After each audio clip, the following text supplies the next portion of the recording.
schools that are from the North East ISD, and then we have obviously 10 other schools that are here representing all the way up to Houston. So thank you all for being here today. Can you all hear me? Yes. Okay.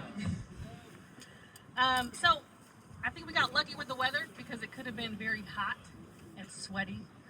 So now you guys get to, maybe it might stop raining or it might drizzle, but it'll cool you guys down a little bit. I know you've been in the field for the last few days, so you'll appreciate the cool down. I also want to blame Colonel LaChance for the length of this speech. He said that you all love to hear stories, so there's a lot of stories in here. So you can blame Colonel LaChance for that. All right, good morning, faculty and students of North East ISD. It's an incredible honor to host you all here today. We've been anticipating your visit for several months, and we're very grateful to have you here.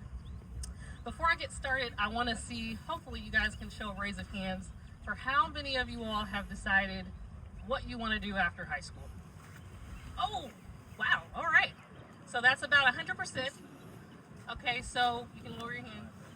All right, so how many of you have decided you want to go to college after high school? Almost 100%. Do we have anyone in the audience that has decided they want to join the Army right after high school? That's amazing.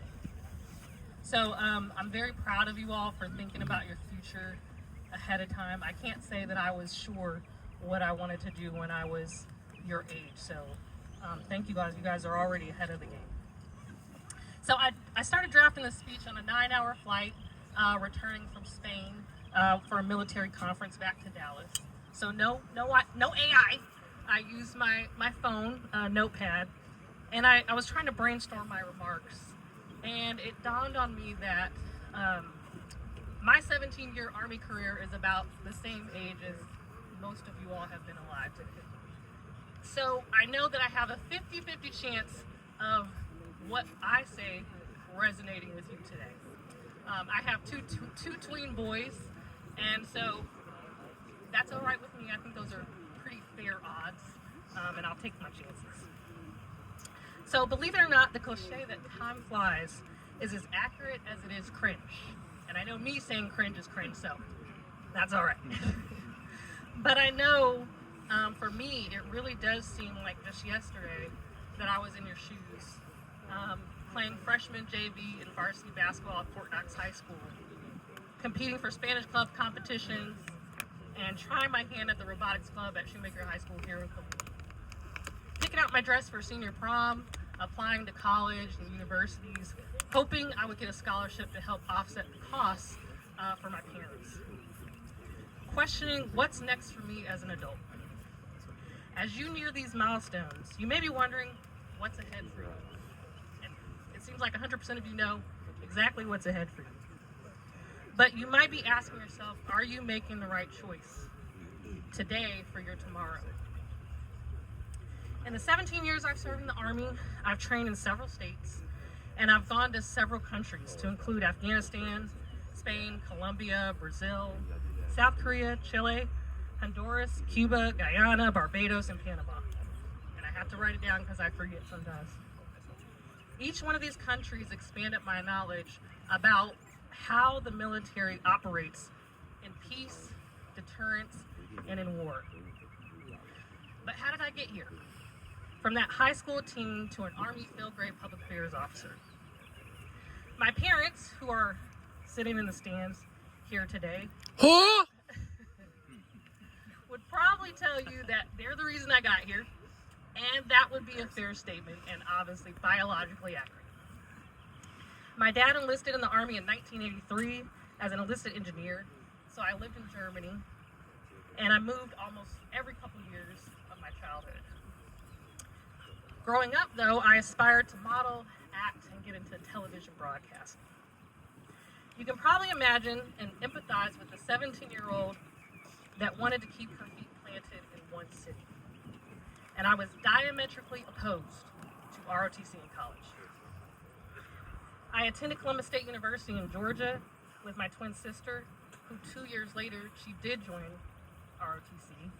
and she commissioned as a chemical officer and is now Lieutenant Colonel, Signal Communications Officer.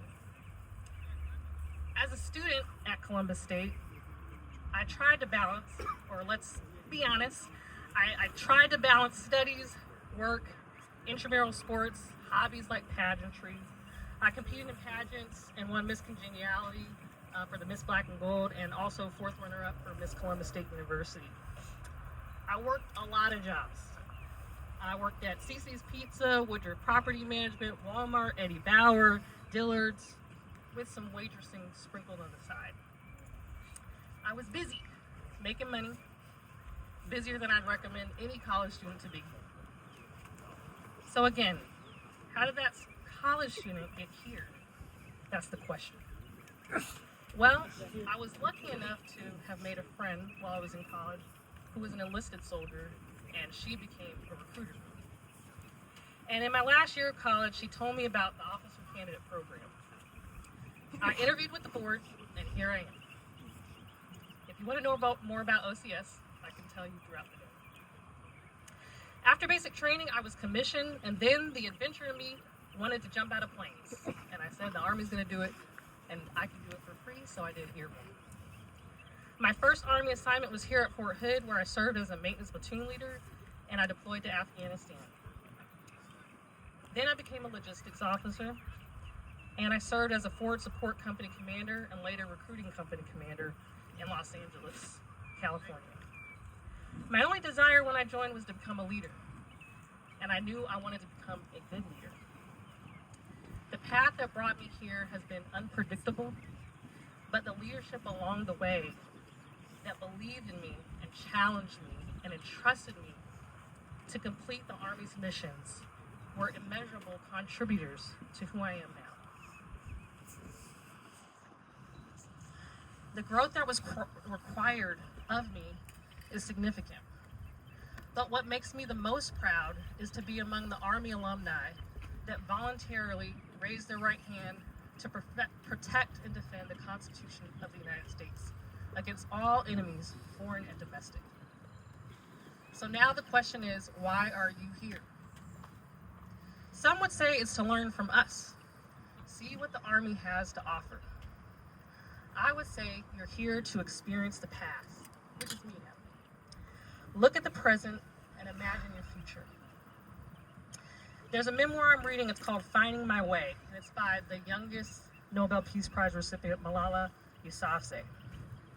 In it, the now 28-year-old education activist, she was shot in the face by the Taliban for fighting for girls' rights.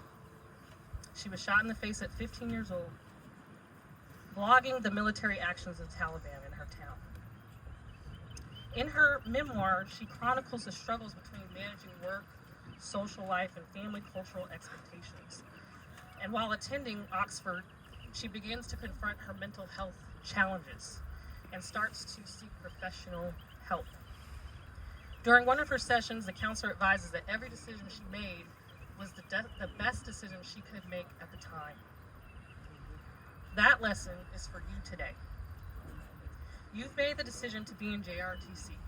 To be here, that is a powerful choice.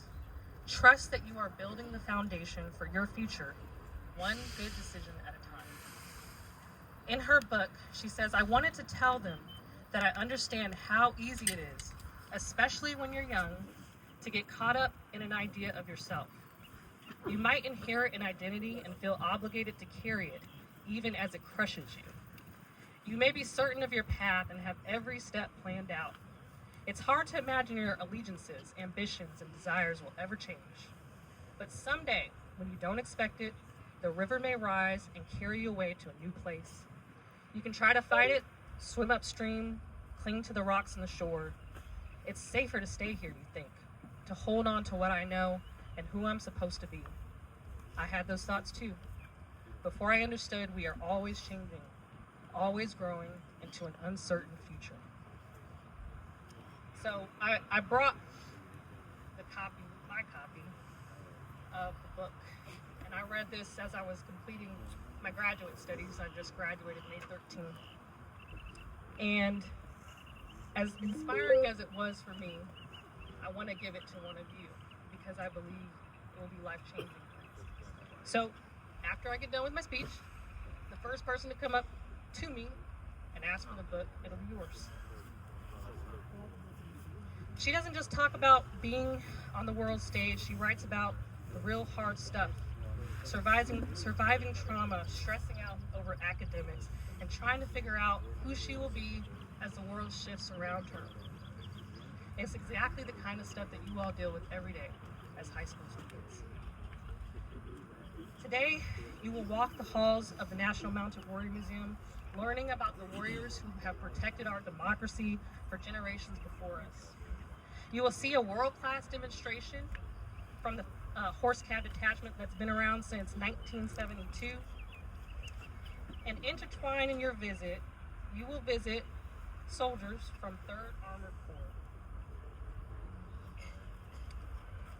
You're here because the youth, you, are the bridge between the past and now. And there's no better place than to be here right now. So whether you're debating if you should stick with JROTC next year, join the Army right after high school, go to West Point, or do ROTC in college, or you could say the heck with everything and make your own path. Use today as a lens to see the greatness that came before you, the fearless soldiers that stand beside you, and the limitless possibilities in front of you. Ask questions, be curious, introduce yourself to the soldiers that you meet. This day is for you. Welcome to Fort Hood. Huh!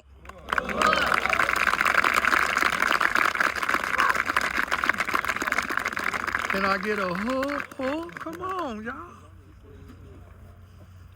Turn it up. I like your bracelet. Thank you. You're welcome. Came from the Bahamas. It's my chain. Yes. My, don't disrespect me. Don't disrespect